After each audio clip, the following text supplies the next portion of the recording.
अस्सलाम वालेकुम नाज़रीन। प्रोग्राम तवाना पाकिस्तान शायगान के साथ में मैं हूं आपका होस्ट डॉक्टर आमिर महमूद। नाज़रीन, आज हम एक बहुत ही दिलचस्प मौजू के ऊपर गुफ्तगू आपकी पेश खिदमत करेंगे, जो कि स्किन की एक बीमारी है और कमोबेश हर पाकिस्तानी को, या ये भी अगर कहा जाए कि पूरी दुनिया में हर इंसान को, ख्वाह वो मर्द हो औरत हो, ज़िंदगी के किसी ना किसी हिस्से पे मुतासिर ज़रूर करती है। मेरा ख़्याल है आप लोग शायद समझ गए होंगे कि मैं एक्नी की बात कर रहा हूँ, जो एक बहुत बड़ा प्रॉब्लम है और नेचुरली एक प्रोसेस भी है कि स्किन का, कि उसमें एक्नी जो है एक ख़ास हिस्से में जाकर होनी होती है।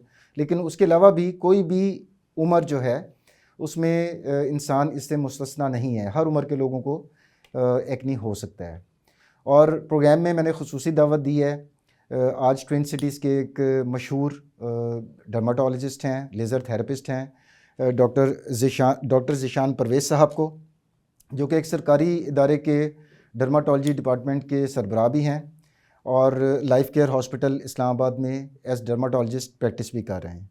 तो सर, जिस तरह मैंने प्रोग्राम के इब्तदाइये में नाज़रीन से शेयर किया कि ये एक बहुत कॉमन स्किन का एक प्रॉब्लम है, तो हम एक बुनियादी सी चीज़ से स्टार्ट करते हैं कि सर, ये एक्नी बुनियादी तौर पर होता क्या है और किस तरह हो जाता है पेशेंट्स के अंदर।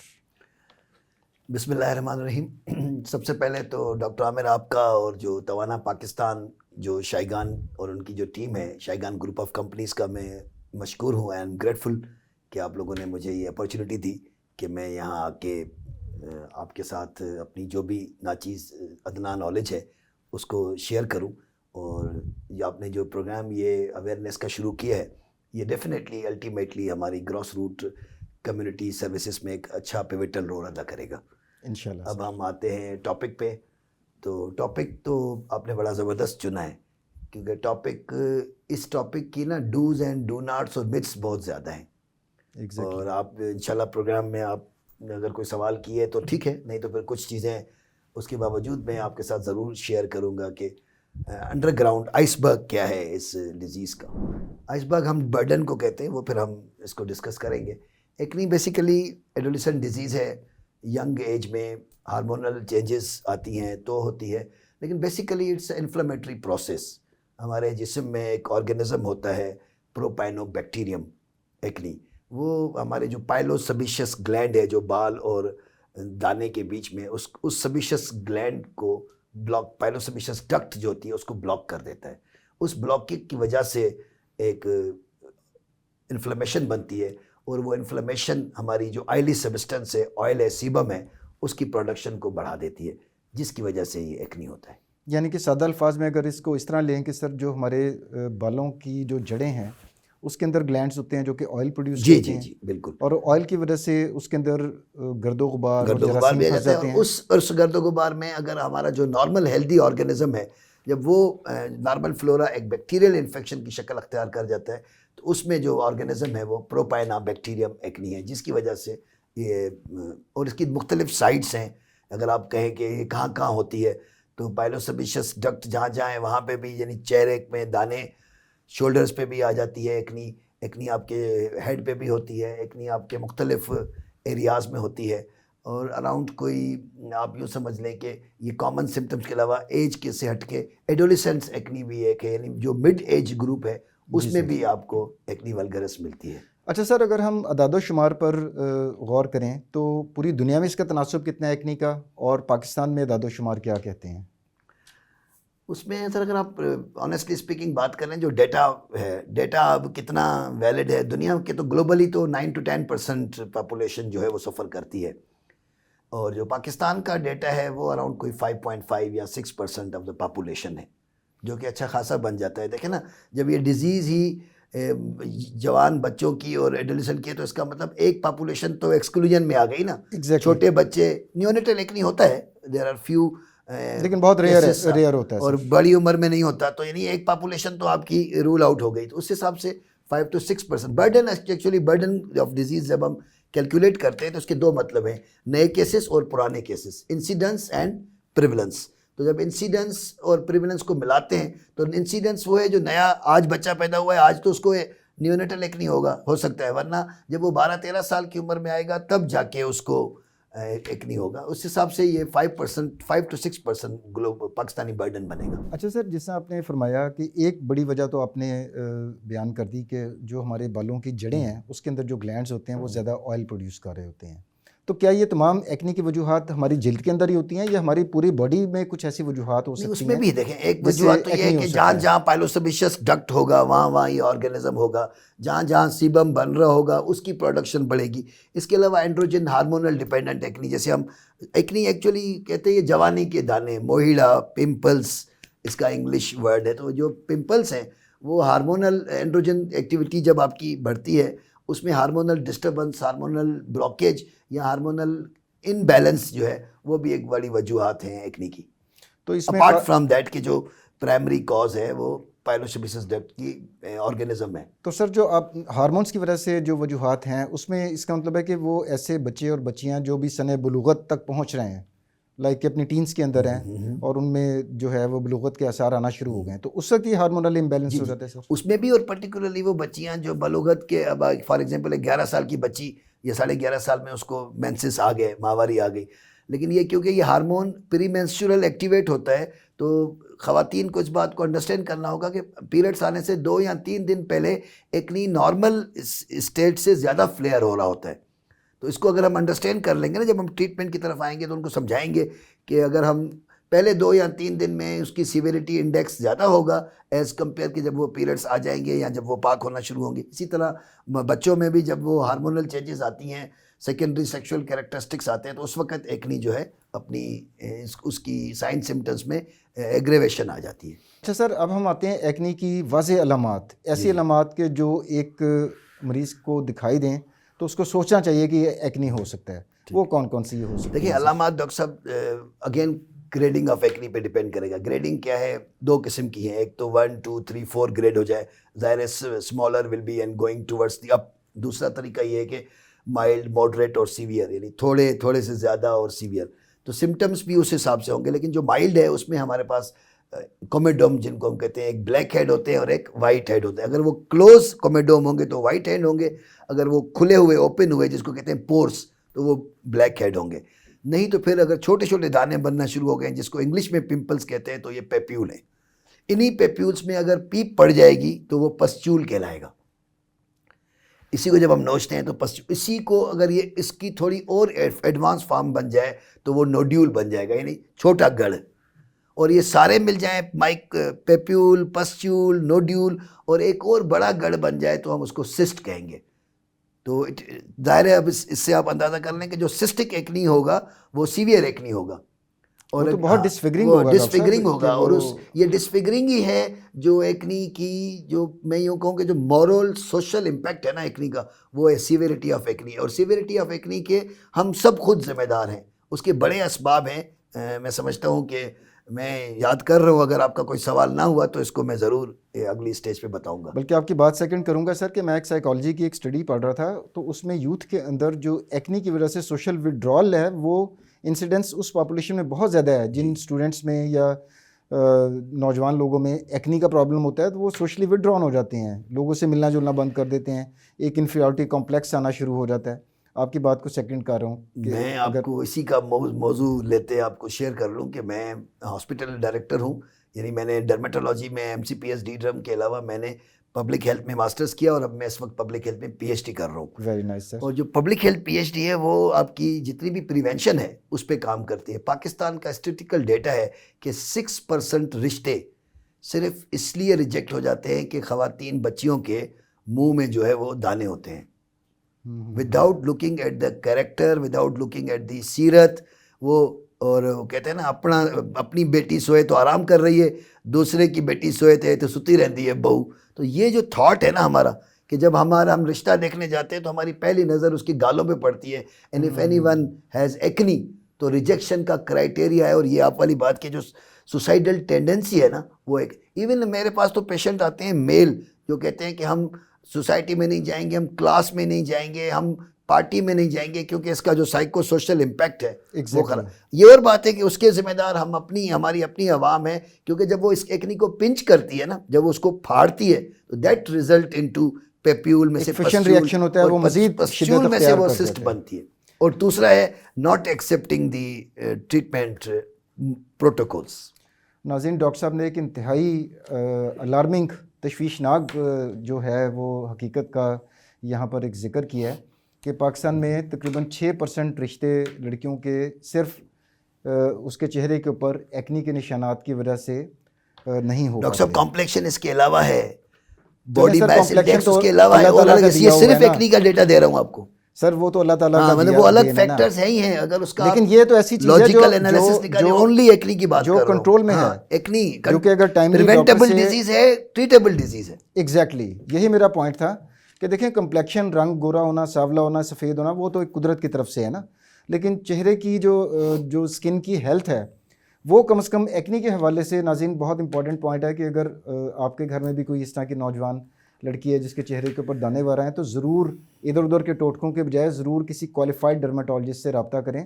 बिकॉज कि इसका जो समाजी जो पहलू अगर आप देखें तो डॉक्टर साहब ने जिस तरह फरमाया कि 6% रिश्ते पाकिस्तान में सिर्फ इस वजह से नहीं हो पाते बच्चियों के कि उनके चेहरे के ऊपर एक्नी या पिंपल्स वगैरह ज़ाहिर हो रहे होते हैं। सर, अब हम अगले हिस्से की तरफ आते हैं कि हमारे मुल्क में तवहमात, सुपरस्टिशन, डिसइंफॉर्मेशन, मिस इन्फॉर्मेशन बहुत ज़्यादा अच्छा, आप वायरल। मिथ की बात कर रहे हैं? जी, मिथ की बात कर रहा हूँ सर। अच्छा, तवहमात बहुत ज़्यादा हैं। छोटी सी मिसाल देता हूँ कि अक्सर लोग कहते हैं कि जनाब हेपेटाइटिस बी के पेशेंट के साथ जनाब हमने हाथ भी नहीं मिलाना, हमें हेपेटाइटिस बी हो जाएगा। हालांकि आप जानते हैं ट्रांसमिशन ऐसे है ही ट्रांसमिशन ऐसे है ही नहीं। तो इस तरह के हर बीमारी के अंदर आप भी माशाल्लाह अपने फील्ड के एक्सपर्ट हैं। अब मौजू की मुनासबत से एक्नी के हवाले से कौन कौन सी टिपिकल मिथ्स हैं जो पेशेंट्स आपसे आकर शेयर करते हैं या तो वहमात उनके जहनों में मौजूद होते हैं?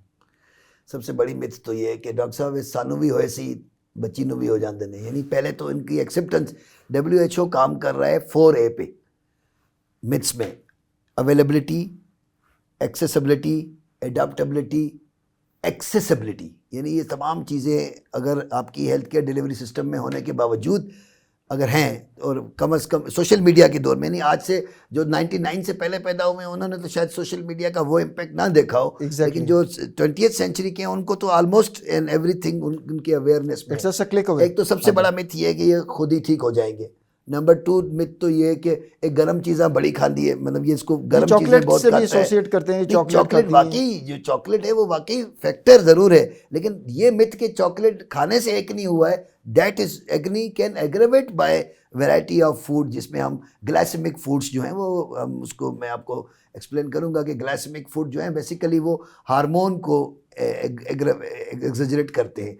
जब हार्मोनल एग्जेजरेशन होती है तो उस वक्त आपका ग्लूकोज लेवल बढ़ जाता है। लेकिन ये कहना कि एक दूसरा एक्नी के कॉम्प्लिकेशंस को एक्सेप्ट ना करना और ये कहना कि एक्नी हुई है तुसी भी टूथपेस्ट ला दो, हम भी टूथपेस्ट मेरे पास 23% अगर मैं अपनी 24 ईयर डेटा निकालूं तो 20% एक्नी के लोग नींबू, नासबू, लहसुन और टूथपेस्ट लगाकर आते हैं, जहाँ जिन पेरिफेरल एरियाज में मैं प्रैक्टिस करता हूँ, और वो पूरी की पूरी स्किन पील ऑफ हुई होती है क्योंकि। और एक और मिथ है कि इसको निकाल, सिट्रिक एसिड होता है तो वो तो इरिटेट करता है। और एक मिथ ये है कि इसको फोड़ दे तो ये जल्दी ठीक हो जाएगा। हालांकि इससे आपने फरमाया कि उससे इन्फेक्शन और फैलेगी और ज़्यादा मसाइल का सामना करना तो पड़ेगा। ग्रीजी फूड प्लस आपकी क्या नाम है इसका, प्लस मेकअप जो है ना सर, मेकअप वो उनके जहन में ये है कि मेकअप में 1-2 इंग्रेडिएंट्स ऐसे होते हैं जो एक्नी की डिजीज प्रोसेस की प्रोग्नोसिस को ख़राब ज़रूर करते हैं, लेकिन प्लीज़ मेकअप खुद एक्नी नहीं करता। तो ये मिथ जो है इसको भी अंडरस्टैंड करना होगा। अब हम अपने सर के जो ट्रीटमेंट प्रोटोकॉल्स कि आपके पास एक पेशेंट आया, आपने उसको डायग्नोस कर लिया कि इस पेशेंट को किसी भी एज ग्रुप का हो सकता है, इसको एक्नी हुई है, तो उसमें ट्रीटमेंट मोडेलिटीज़ क्या हैं सर हमारे पास? आया लगाने वाली अद्वियात हैं या खाने वाली हैं या किस तरह की इंजेक्शन है, क्या है? वो अगेन जो मैंने आपको, मैं उसको 1 मिनट विद इन 10 सेकंड उसको मैं रिवाइज करूंगा कि माइल्ड, मॉडरेट, सीवियर एक्नी की ट्रीटमेंट प्रोटोकॉल्स उसके मुताबिक होंगे। माइल्ड एक्नी है तो आपको ट्रॉपिकल पे जाना होगा। ट्रॉपिकल क्या है कि लगाने की दवाइयाँ, जैसे क्लिंडामाइसिन लोशन भी है, जेल भी है, इवन आपका है क्लासिन T gel lotion. Even secondary bacterial infection हो तो आपका जो फ्यूसिडिक एसिड है, फ्यूडिक, वो भी इफेक्टिव है। सेकंड, उसी माइल्ड में अगर आप शाम को पेशेंट को आइसोट्रेटिनाइन ट्रॉपिकल यानी विटामिन ए डेरिवेटिव जो है, जैसे आइसोटेन है, ट्रेटिनोइंस हैं, या तमाम जिल्द पे लगाने वाली चीज़ें, जिल्द पे लगाने वाली एक ऑप्शन तो ये हुआ, this is for mild acne. Plus good sunscreen, good quality life, उस पर भी हम थोड़ा सा बात कर लेंगे बाद में। जी, सर। लेकिन इस वक्त आपका क्वेश्चन, क्योंकि मुझे टू द पॉइंट रहना है, जी। तो आपका जो तो माइल्ड में हो गया, माइल्ड में ये topical। हो गई टॉपिकल। जी ठीक है सर। मॉडरेट में जो है ना topical with some group of oral antibiotic, जैसे मैंने स्टार्ट में कहा था, it is cause by propionibacterium acne.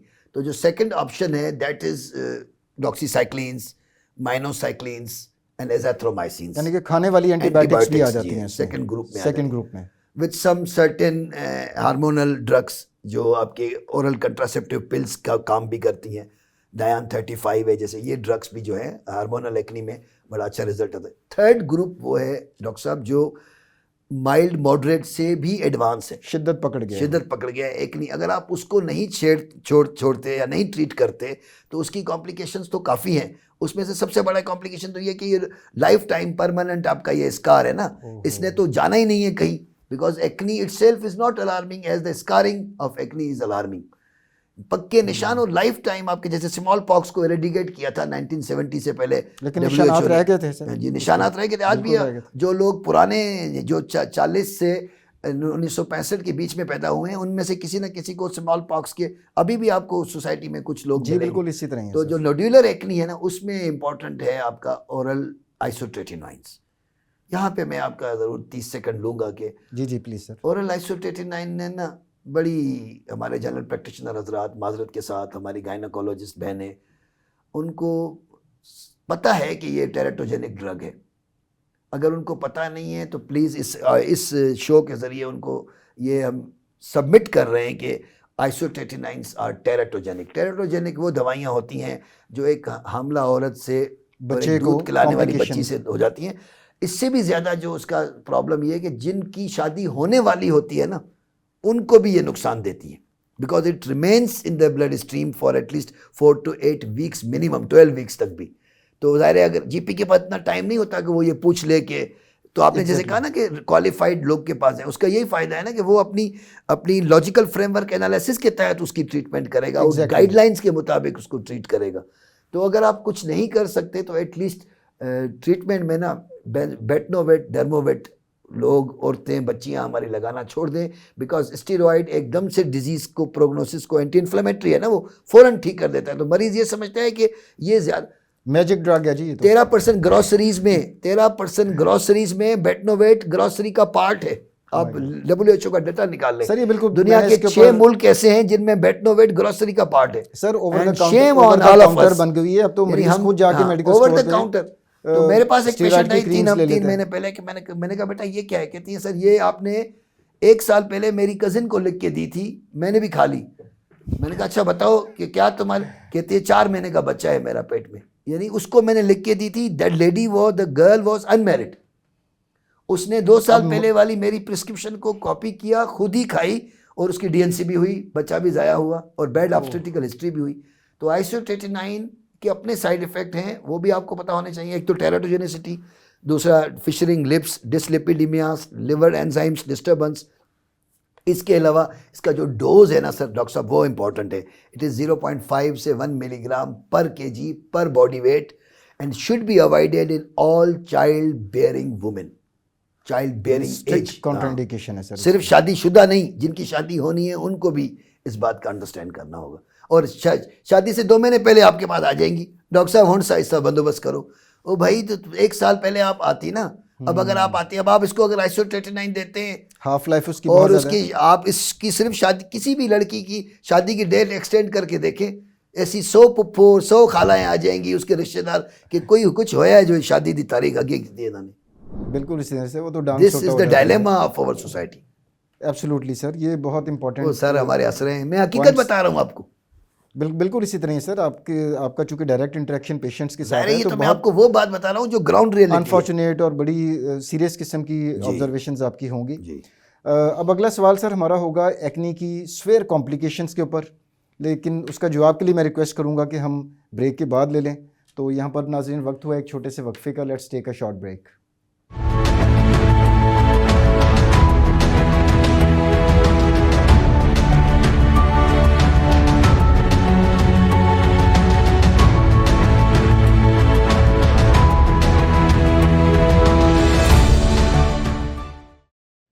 Welcome back नाज़रीन। जिस तरह हम वक्फे से पहले डॉक्टर साहब से पूछे थे कि सर इसकी जो स्वेयर किस्म की जो पेचीदगियां हैं उसके ऊपर थोड़ी रोशनी डालें कि एक्नी में स्वेयर क्या हो सकता है अगर उसका इलाज बर वक्त ना हुआ हो तो।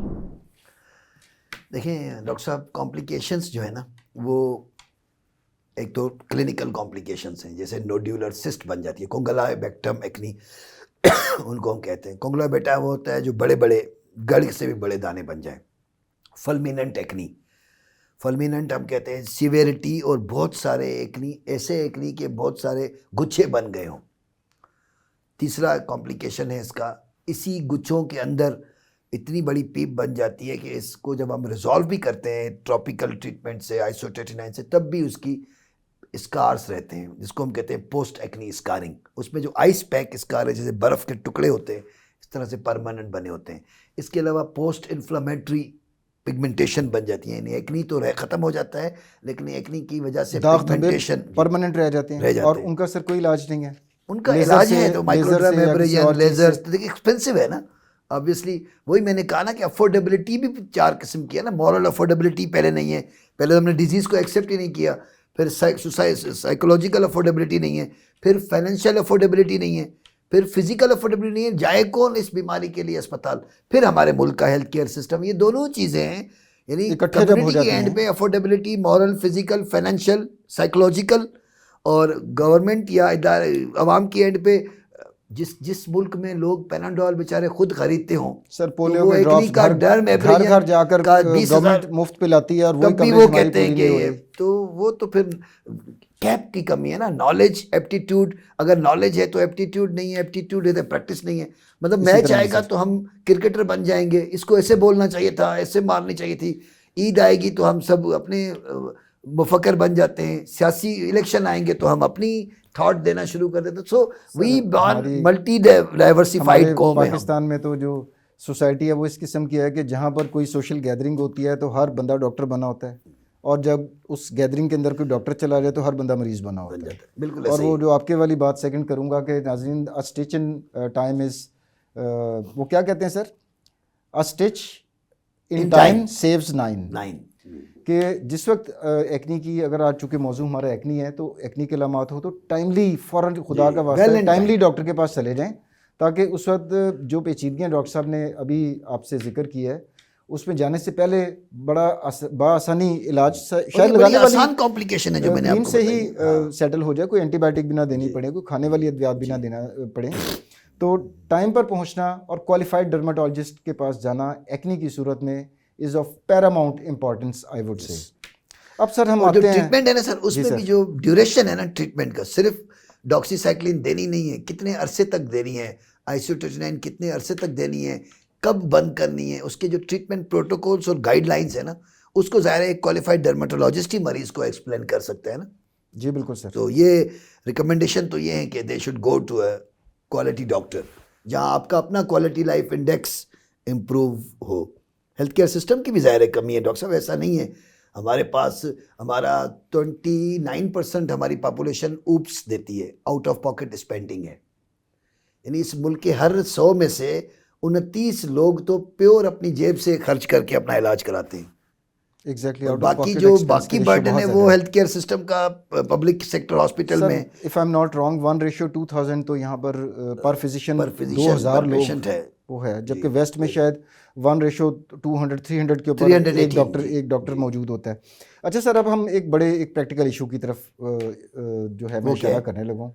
वो सर ये है कि ऑनलाइन शॉपिंग बहुत ज़्यादा पॉपुलर हमारे मुल्क में हो गई है। अब तो लोग इतने तसाहुल पसंद हो गए हैं कि वो कहते हैं यार सबसे अच्छी कन्वीनियंस वाली बात ये है कि ऑनलाइन देखो और चीज़ बुक कराओ, ऑर्डर करो दराज से या किसी और सोशल मीडिया ऐप से, और घर के ऊपर ही डिलीवर हो जाए। उसी में मैं ख़ुद भी देखता हूँ इसको कि ऐसी डोमेन्स भी हैं जहाँ पर सिर्फ डॉक्टर की ही प्रिस्क्रिप्शन रिक्वायर्ड है। उन डोमेन्स में भी कंपनीज़ ने अपनी प्रोडक्ट्स लॉन्च की हुई हैं। उसके बारे में आप क्या कहेंगे? एक्नी की भी मैंने काफ़ी प्रोडक्ट्स देखी हैं, कोई साबुन बेच रहा है, कोई फेस वॉश बेच रहा है, कोई सीरम बेच रहा है। डॉक्टर साहब सबसे उसके ऊपर सर ये बहुत इंपॉर्टेंट, आर्टिफिशियल इंटेलिजेंस। आप घर में कोई भी चीज़ डिस्कस करते हैं ना, तो आपको वो पिक कर लेती है, इंस्टाग्राम आपको आर्टिफिशियल इंटेलिजेंस वही दिखाएगा जो आप डिस्कस कर रहे हैं, पॉपअप करके वही दिखा देगा। जब वो दिखाता है तो अनफॉर्चुनेटली हमारे पास जो सीरम्स हैं, जो हमारी एक्नी की प्रोडक्ट्स हैं, वो ना किसी क्वालिफाइड डर्माटोलॉजिस्ट की टेस्टेड हैं, ना किसी डर्माटोलॉजिकल लाइफ जो हेल्थ केयर क्वालिटी एश्योरेंस है या हमारा जो बोर्ड है जो जिसको हम FDA अप्रूव कहते हैं वो नहीं है, तो वो वही दुकान पे बनी हुई चीज़, मैं ये नहीं कहूँगा कि फ़लाँ जगह बनी हुई, तो हर बंदे ने अपनी अपनी मस्जिद बना ली है, उसकी सोशल मीडिया कंपेन इतनी अच्छी होती है, पैकिंग इतनी खूबसूरत होती है कि वो जो हमारा आवाम है वो ये समझती है ये खुद एक सीरम जो है वो it causes acne, it serum itself flares and aggravates the acne. This kind of serums जो टाइम क्वालिटी टेस्टेड नहीं है, they causes post inflammatory hyper pigmentation. और माजरत के साथ इन सब में स्टीरॉइड्स मर्क्यूरीज डली होती हैं जो शुरू में आपको पहले 4-5 दिन जो है ना वो डिजीज़ को सप्रेस कर देती हैं। फिर सर, जब वो अलमिया यही है कि हमारी कौम जो है अनफॉर्चुनेटली शॉर्टकट्स की आदी हो गई है, ओवरनाइट मैजिकल रिजल्ट्स इस तरह के टॉल क्लेम्स उसके ऊपर होते हैं कि जनाब आज आप क्रीम लगाएं और एक हफ्ते में जनाब रंगत गोरी प्लीज इस गोरे रंगत से तो उसमें स्टीरॉइड्स नाज़रीन डॉक्टर साहब ने बड़ा इंपॉर्टेंट जो एक एलिमेंट यहाँ पर हाईलाइट किया है कि ज़्यादातर जो इस तरह के आपको सोशल मीडिया एड्स दिखाई देते हैं उसमें स्टीरॉइड्स जो कि हमारी जिल्द के लिए इंतहाई नुकसानदेह हैं, और मरकरी जो कि आप समझिए कि जहर, मैं ये कहना गलत नहीं हुआ कि एक जहर है स्किन के लिए, मरकरी की भी बड़े हाई लेवल उसके अंदर डले होते हैं जो वक्ती तौर पर तो आपको बहुत अच्छे रिजल्ट दे देंगे, आप बहुत तारीफ़ें करेंगे कि जनाब 2 दिन मैंने क्रीम लगाई और मेरे एक्नी गायब हो गए, लेकिन उसके लॉन्ग टर्म इफ़ेक्ट्स जब होंगे तब फिर जब आप डर्माटोलॉजिस्ट के पास जाएंगे तो शायद बहुत देर हो गई हो या इलाज इतना एक्सपेंसिव हो गया हो कि आप शायद अफोर्ड भी ना कर सकें। सर अब हम आते हैं अब नेगेटिव तो बड़ा हो गया सर, ये पॉजिटिव की बात अब हम पॉजिटिव की तरफ आ जाते हैं सर कि व्हाट आर द लाइफस्टाइल, जो तर्ज ज़िंदगी में आप क्या क्या चीज़ें ऐसी सजेस्ट आवाम को करते हैं जिसको, इसके 2 पहलू हैं सर कि एक ऐसा पेशेंट है जिसको एक्नी हो गया हुआ है, वो अपने तर्ज ज़िंदगी में क्या तब्दीलियाँ लाए कि वो जल्दी क्योर हो जाए, ठीक है, और दूसरा एक ऐसा जिसे हम एक्नी प्रोन स्किन कहते हैं कि ऐसा पेशेंट है जिसको एक्नी बार बार हो जाते हैं लेकिन अभी नहीं है, लेकिन तर्ज ज़िंदगी से वो इसको कंट्रोल कर सकता है, उस पर सर इसमें तो जो पॉजिटिव बात डॉक्टर साहब ये है कि एक तो जेंटल स्किन केयर का एक कॉन्सेप्ट है ना पूरी दुनिया में, वो ये कि अपने चेहरे को, सुन्नत भी यही है अपने चेहरे की सफाई, तो ऐसा फेस वॉश, ऐसा सोप जिसमें मॉइस्चराइज़र हो, सैलिसाइलिक एसिड हो, बेंजोइल पेरोक्साइड हो, तो अच्छी gentle skin treatment plus stress causes acne, stress से बचना है, गुड क्वालिटी फूड। हाँ, इसमें यह है कि जो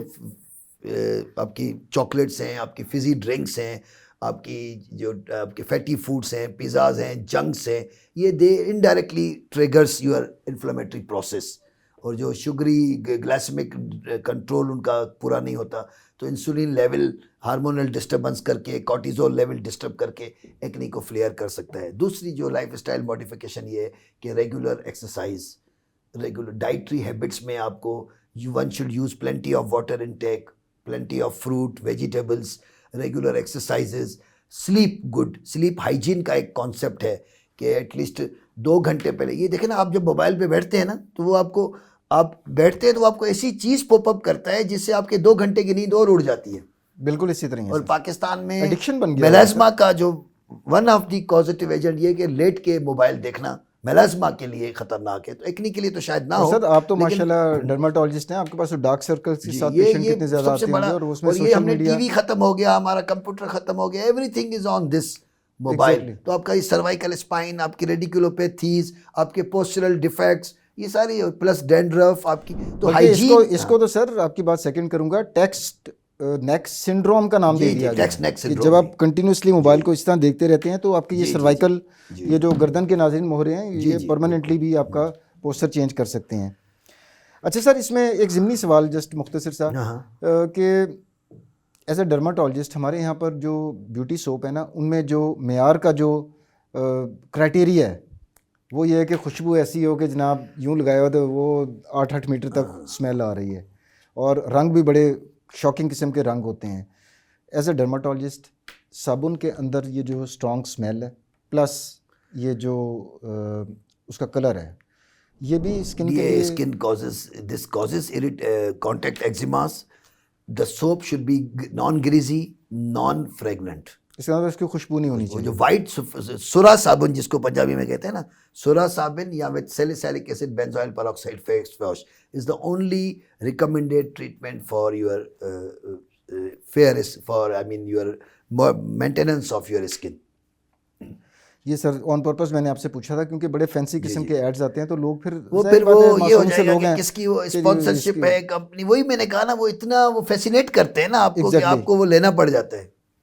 अच्छा सर, इसमें जब स्किन केयर प्रोडक्ट्स ख़वातीन में ख़ास तौर पर, अब तो खैर मर्द भी काफ़ी ज़्यादा स्किन केयर प्रोडक्ट्स और मेल मेकअप आर और मोर वो कॉन्शियस डॉक्टर साहब। जी बिल्कुल सर। तो ख़वातीन में तो खैर उनकी तो अब तो डोमेन है ना लड़कों के सर। भी रिश्ते देखे जाते हैं ना, जी बिल्कुल जमाना सर। गया जब लड़के का रिश्ता नहीं देखा जाता था, जी अब बिल्कुल सर। उनके भी रिजेक्शन क्राइटेरिया है। सर वो ना बता दें यहाँ पर। खैर उस अच्छा। पे भी एक बहुत बड़ा स्टडी चल रही है। ज़ाहिर है जब आप मुख्तलिफ लोगों से पीएचडी स्कॉलर से मिलते हैं तो हर बंदा अपनी सोशल साइंसेस के लोग इस पर काम कर एग्जैक्टली रहे सर, हैं। बिल्कुल सर। हेल्थ केयर शायद इतना ना हो, लेकिन सोशल साइंस का एंथ्रोपोलॉजिस्ट इम्पैक्ट हैं है बिल्कुल, जी। ये सारे इनके ऊपर काम करते हैं सर, साइकोलॉजिस्ट भी काम करते हैं। अच्छा सर, स्किन केयर आपकी मौजूदगी का मैं फ़ायदा उठा रहा हूँ ना, जी मैक्सिमम जी व्यूअर्स का सर बेनिफिट हो जाए कि अक्सर लोग कॉस्मेटिक प्रोडक्ट्स के ऊपर, चाहे वो कोई फेस वॉश है या वो उसके ऊपर लिखा होता है, किसी पे कॉमेडोजेनिक लिखा होता है, किसी पे हाइपोअलर्जेनिक, किसी पे नॉन कॉमेडोजेनिक, ये सारे टर्म्स ज़रा थोड़ा सा एक्सप्लेन कर दें अच्छा ताकि अवाम को पता चल जाए कि इन देखिए टर्म्स का क्या मतलब है और वो अपने लिए राइट चीज़ चूज़ कर सकें। कोमेडोजेनिक जब हम कहते हैं ना, तो वो एक नहीं जो ब्लैक हेड और वाइट हेड वैरायटी में, जैसे मैंने पहले बताया था, ये कोमेडोजेनिक है। Black head white head non inflammatory होगा, या ब्लैक हेड होगा, या इसमें सिर्फ और सिर्फ आपकी कोमेडोजेनिक प्रोडक्शन बढ़ेगी। ठीक है, ये एक नहीं प्रोन स्किन डेवलपिंग। लेकिन जब हम नॉन कोमेडोजेनिक की बात करते हैं, इसका मतलब कि इन्फ्लेमेटरी प्रोसेस ग्रेड 2 एक्नी में एग्रेवेट हुआ है, उसमें बैक्टीरिया भी है, उसमें आपके पस्ट्यूल्स भी हैं, उसमें आपके पेप्यूल्स भी हैं, नोड्यूल, यानी पेप्यूल नोड्यूल वगैरह ये सब जो है ना, ये सब नॉन कोमेडोजेनिक एक्नी वैरायटी में आएंगे। जो ब्लैक हेड और वाइट हेड है, जो इन्फ्लेमेटरी प्रोसेस नहीं हो रहा, वो कोमेडोजेनिक एक्नी है। ज़ाहिर है फिर वो ट्रीटमेंट भी जो ट्रॉपिकल है वो कोमेडोजेनिक में होगा, नॉन कोमेडोजेनिक में आपका ट्रॉपिकल, ओरल और even oral combination with antibiotics and tretinoins and isotretinoins होगा। I hope the question is clear. मैंने यही जी समझा आपका सवाल के जी डिफरेंस बताना था ना, जी बिल्कुल वो बताना था। लेकिन कोमेडोजेनिक और वैसे नॉन आम कोमेडोजेनिक। जो हमारा जो यूज़र है, आम पब्लिक है, उसको वैसे कौन सी प्रोडक्ट्स यूज़ करनी चाहिए सर जिसके ऊपर नॉन कोमेडोजेनिक जी लिखा हो? जी वो नॉन इस्तेमाल करनी चाहिए, कोमेडोजेनिक जी। Non comedogenic. और ये हाइपोअलर्जेनिक सर, इसका भी थोड़ा सा हाइपोअलर्जेनिक का एक्सप्लेन मतलब कर, ये है कि इससे आपकी एलर्जी कॉज नहीं होगी? पाबा फ्री हो, सन ब्लॉक हो, नॉन हाइपोस इन्फ्लेमेटरी हाइपर पिगमेंटेशंस ना होती हो, कॉन्टैक्ट एक्जिमास का इंसिडेंस ना हो, इस तरह से टेस्टेड हो कि वो हाइपर सेंसिटिव रिएक्शन नहीं करते, that we call it non hypoallergenic. यानी एलर्जी राइट को सर। टेस्ट किया गया और हाइपर सेंसिटिविटी नहीं पाई गई। तो सर अब हम प्रोग्राम के आखिरी हिस्से की तरफ बढ़ रहे हैं और मैं चाहूँगा कि ये मौजू इतना वसी है, मेरा ज़ाती तौर पर मेरा ख्याल है कि इसके ऊपर अभी मज़ीद और भी डिस्कशन हो सकती थी, वो हम किसी और वक्त के लिए मौकूफ़ कर देते हैं। आज तक के प्रोग्राम के लिए मैं चाहूँगा सर, जो हमारी अब तक की डिस्कशन हुई है उसकी रोशनी में आप जो हमारे व्यूअर्स हैं उनको एक्नी के हवाले से क्या टेक होम मैसेज देना चाहेंगे? Over to you sir. Thank you doctor साहब। मैं एक्नी जैसे हमने डिस्कस किया कि ये इसकी मॉर्बिडिटी कितनी है और इसका बर्डन कितना है, तो सबसे पहले तो एक्नी को ट्रीटमेंट को एक्सेप्ट करना, उसकी नॉलेज रखना, उसकी एप्टीट्यूड, उस एप्टीट्यूड और उस नॉलेज को प्रैक्टिस करना, उसके साइकोलॉजिकल मॉरल इम्पैक्ट्स को अंडरस्टैंड करना है। आपने एक्नी को ओवर द काउंटर ड्रग्स और ऑनलाइन थॉट्स में नहीं लेकर जाना है। एक्नी को एक्नी की माइल्ड स्टेज पर ही कंप्लीट करने की कोशिश करनी है, because if you leave the disease in early phase of its thoughts, या डिजीज़ के प्रोग्रेस होने में अगर आप उसको छोड़ देते हैं, then disease starts getting further prognostic. तो प्रोपाइनोबैक्टीरियम को उसी वक्त किल करना है। कोशिश करें टॉपिकल से एक्नी ट्रीट हो जाए, नहीं तो ओरल एंटीबायोटिक, या फिर जैसे हमने डिस्कस किया। और इसके अलावा गैर ज़रूरी मिलावटी चीज़ें, Fiji drinks, pizzas, burgers, chocolates या ऐसी चीज़ें जो ग्रीजी सब्सटेंसेस हों, जो हार्मोन, और ख़ास तौर पे जो आपकी मीठी चीज़ें। मीठे में हमारे एक उस्ताद कहते थे कि अगर किसी को समझाना हो कि शुगर की प्रिवेंशन क्या है, तो आप सिर्फ एक चीज़ बता दें कि जिसको अल्लाह ने डायरेक्ट मीठा बनाया है वो आप खा सकते हैं, जिसको अल्लाह ने के हुक्म पर इंसान ने मीठा बनाया है उसको अवॉइड करें। तो आई थिंक अगर आप इसको सोचेंगे तो अब आपको खुद ही समझ आ जाएगी कि गुलाब जामुन और केले में और मैंगो में और बर्फ़ी में क्या फ़र्क है। सो दिस ऑल के आपको एक्नी को समझना है, अपनी नॉलेज, एप्टीट्यूड, प्रैक्टिस को अप्लाई करना है, एक्नी की ट्रीटमेंट को एक्सेप्ट भी करना है, अफोर्डेबिलिटी भी लानी है, और उसकी ट्रीटमेंट गाइडलाइंस के मुताबिक किसी क्वालिफाइड डर्मेटोलॉजिस्ट से ट्रीटमेंट लिया करें। नाज़रीन, आखिर में मैं डॉक्टर ज़ीशान परवेज़ का तहे दिल से मशकूर हूँ कि सर आप इस प्रोग्राम में तशरीफ़ लाए, अपना कीमती टाइम निकाला और इतनी दिलचस्प और मुफीद मालूमात आपने हमारे नाज़रीन के साथ शेयर की। उम्मीद है नाज़रीन एक्नी पर आज का प्रोग्राम आपको पसंद आया होगा। अगर पसंद आया हो तो इसको लाइक कीजिए, कमेंट कीजिए और चैनल अब तक सब्सक्राइब नहीं किया तो उसको सब्सक्राइब कीजिए। अगले प्रोग्राम तक के लिए डॉक्टर आमिर को इजाज़त दीजिए। अल्लाह हाफ़िज़।